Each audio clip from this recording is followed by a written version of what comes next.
Welcome again participants to this MOOC course on climate change vulnerability and adaptation. I am Shahab Fazal, faculty in the Department of Geography at Aligarh Muslim University.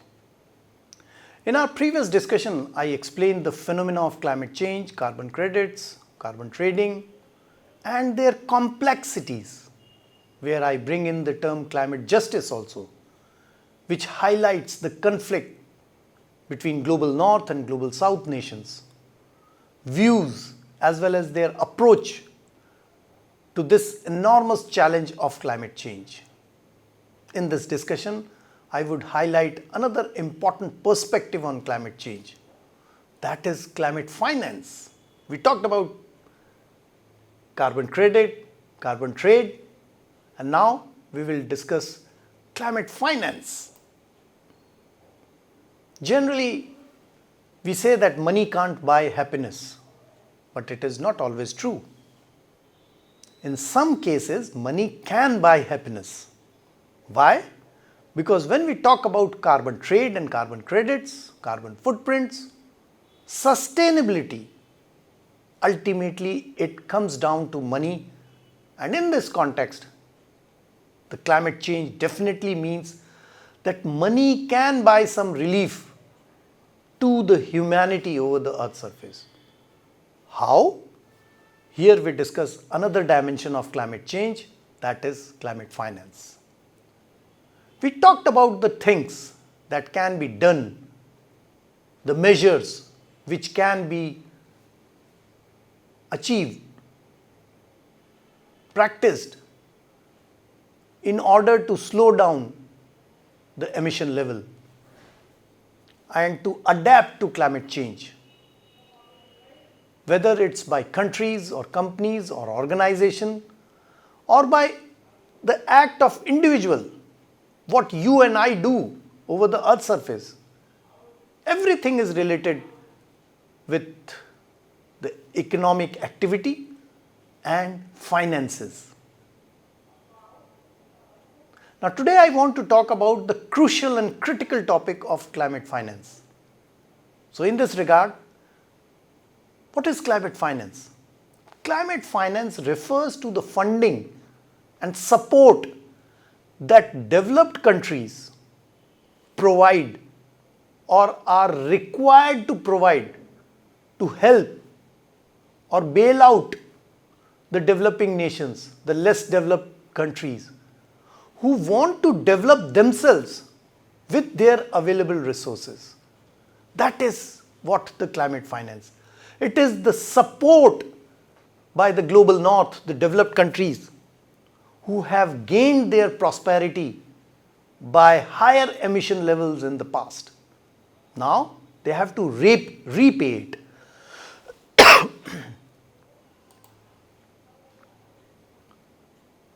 So there are countries, including India, basically they are trying to address the challenge of climate change because they are equally facing the brunt of climate change. In fact, they are facing more the impact of climate change than the developed world.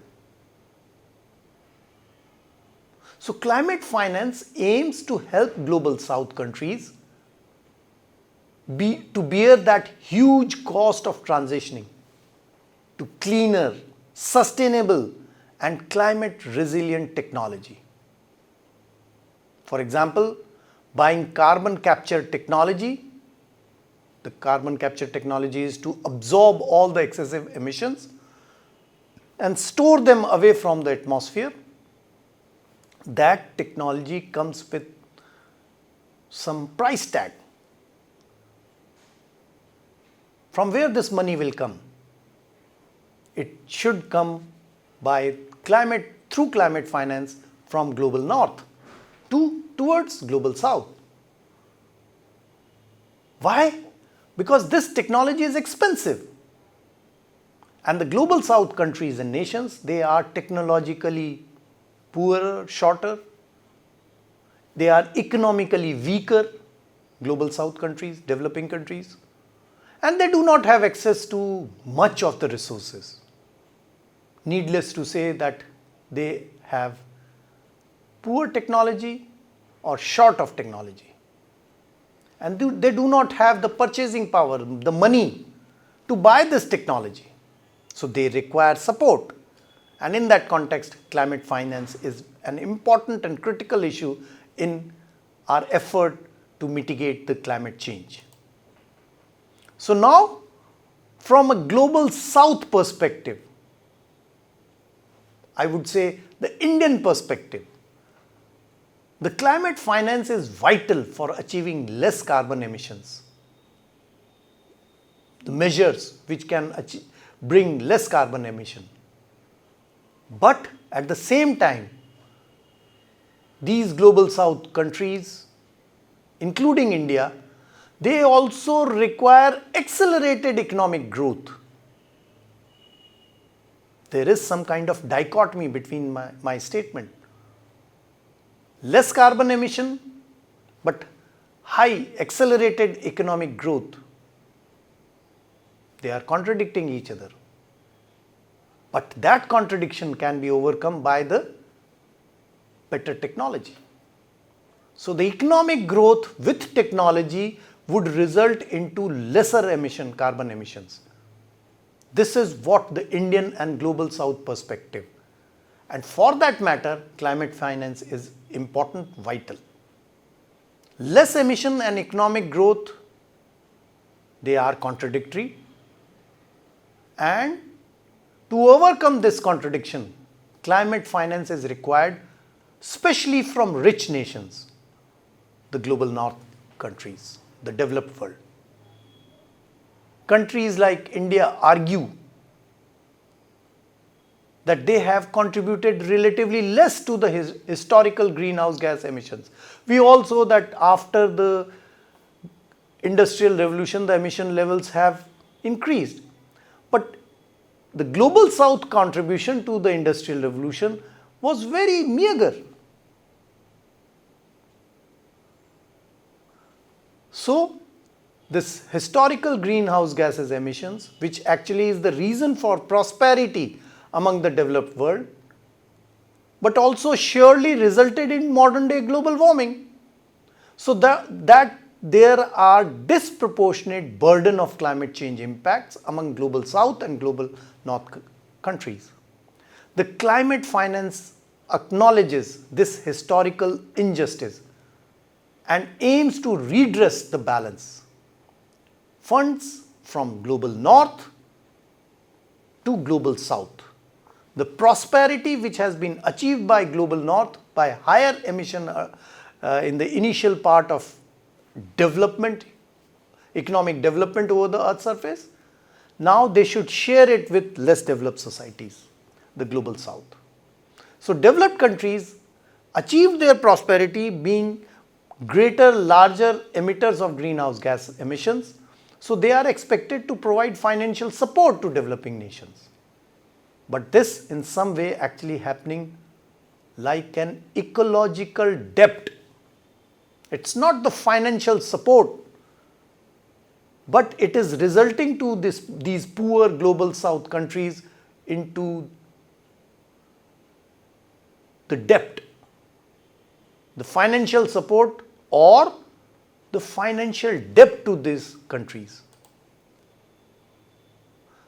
Debt, so it's questionable and leads to some sort of battle and struggle for these poor nations.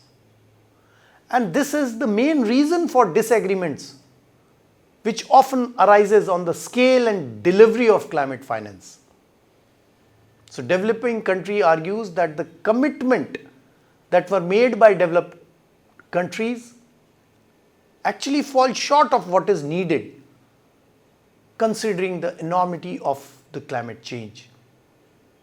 The efforts in terms of climate finance, it falls well short of what is required to address the scale and magnitude of climate challenges. This means that their support is not adequate enough. In fact, I would say too little than what it is actually required. For example, in 2010, developed country pledges to mobilize some $100 billion annually to assist developing countries in their efforts to mitigate the climate change. But this is only a fraction of what actually is required. Not only that, even this commitment was also not met by the developed nations. So the climate change challenge have become even greater, and countries are working to negotiate the targets. Every phase, a new target is set, but the humanity is never able to meet that target. And the crux of the matter is simply that this climate finance is urgent, but it is not sufficient enough. But there are few important takes on climate finance. For example, first, the present effort in the name of climate finance is inadequate, extremely inadequate. And everyone knows it. The developed world also knows it, that the climate finance is inadequate. The global south nations, they require much more, not actually the finance, but the technology, to access the technology to reduce their emission levels. Because in modern day world, no one can stop any country or society for economic development. Now, economic development means higher emissions. And if climate finance is missing, then these less developed countries, they would continue to emit more, resulting into higher emission level, and the impact of global warming, climate change would be much more severe. So the global north have to share the technology in the form of climate finance. The second is the progress is super slow. Super slow in the sense that what is required for efforts for climate change, the money to be poured into reducing the emission, is much lesser than what is required. In that context, the climate finance is slow. And the third, even more important dimension is the distribution and accessing of climate finance is often cumbersome. It's marked by red tapeism, and it's greatly influenced by geopolitical interests and power dynamics among the countries. Power dynamics among the global north and global south countries. The gap of rich and poor is enormous to reach any kind of consensus. Now, these issues in the context of climate finance leads to delay in funds either reaching the intended recipients or being directed towards specific projects where they are going to have the most significant impact. Countries including India are emphasizing for greater transparency, greater accountability in the disbursement of these finance or aids or loans in whatever way it is being offered. But most importantly, the receivers want a say. The global south countries want a say really in how this money is going to be used. So, I would say the global south nations wants climate finance to support projects that promote sustainable development. For instance, that encourage low carbon technology. But they also want the money to deal with what is their urgent climate impacts, which are needed urgently, because their people, the population of these countries are already facing with their settlements, their livelihoods, all of them, they are being confronted by the climate change impacts. So these less developed countries require money to deal with urgent impacts, climate change impacts. Not the long-term efforts to mitigate the climate change. These poor nations, they require climate finance for their immediate rectification for their livelihood and for the people and their livelihood. But what is happening actually is that a significant chunk of climate finance is earmarked for cutting down fossil fuel emissions, which developing countries say that with their limited technology, it actually hinders their economic development initiatives. So what I mean to say here is that climate finance from the global north, from the developed world, is for cutting down fossil fuel. In other words, I would say, is this climate finance from global north is directed towards cutting down the economic development of the poor countries. Why? Because if they would reduce the fuel emission, that means their economic activity would be lesser.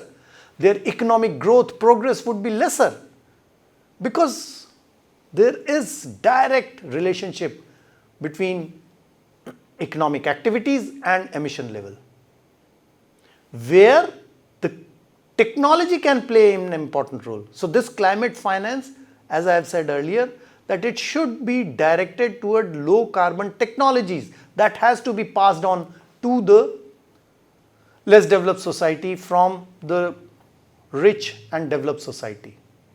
The climate finance should come in this way, not earmarked for cutting down fossil fuel. That's an important aspect. Simply, the developing nations argue that this is the responsibility of developed countries to support them through finances which would fetch them technology, but that technology should result into lesser emission but higher economic growth and development. Another important dimension is to finance for capacity building, that is sharing the technological expertise and know-how with these recipient countries. So this dimension of climate finance is very important and critical. The global south countries, they need this, the climate finance in this way, where capacity building, sharing of technological expertise and know-how would be important for their effort for reducing the greenhouse gas emissions but attaining higher economic growth, because economic growth relates with prosperity of the nations and the societies. That is the ultimate goal of human being over the earth's surface.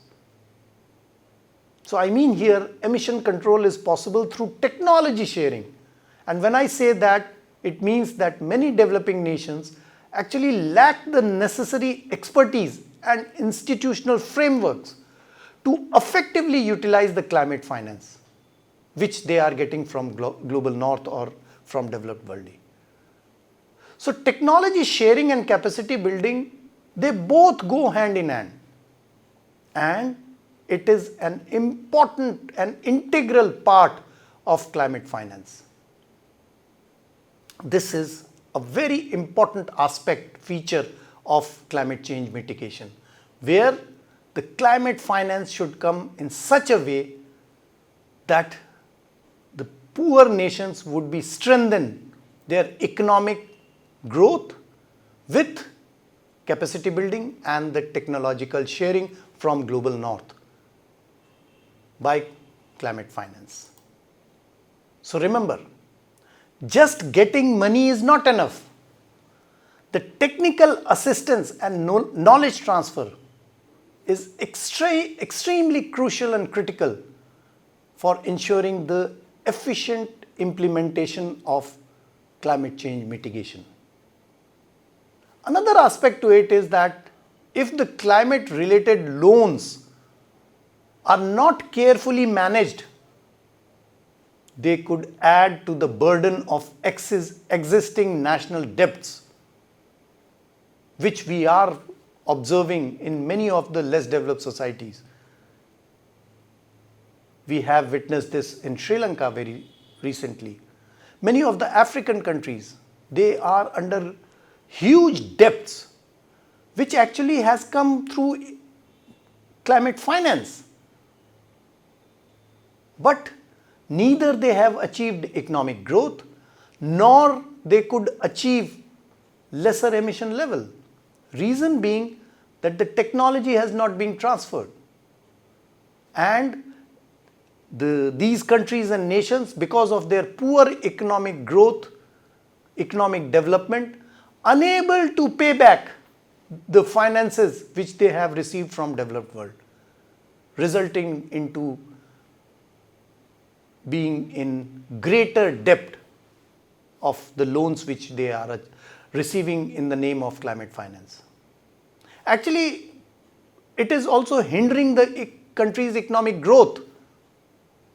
And we all know that these developing countries, they are vulnerable. Their political stability is under threat because of this debt and the sanctions related with debts which these poor countries are facing.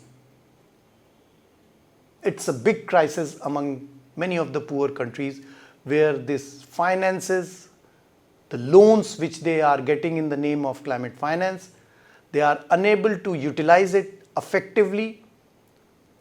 They are neither achieving desired economic growth, and needless to say that their emission levels have also not come down because the technology has not transferred. The capacity building aspect is neglected. And this is a recurring demand of the Global South, that they are owed these grants, not the loans, which actually needs to be repaid. Instead of that, they want that there should be, instead of loans, there should be financial grants, technological sharing to overcome the impacts of climate change. So net, climate finance is critical for climate action and justice, but it often becomes intervened with a lot more broader climate negotiations. All that politics, conflicting interest of various stakeholders, that comes into the picture. And that makes this climate finance very complicated, but weighed down very detrimentally towards the less developed society. I am going to stop here. Think of this as an introduction on climate finance. It is a far more broad-based and intersectional discussion, and various issues which are very critical to our discussion on climate finance.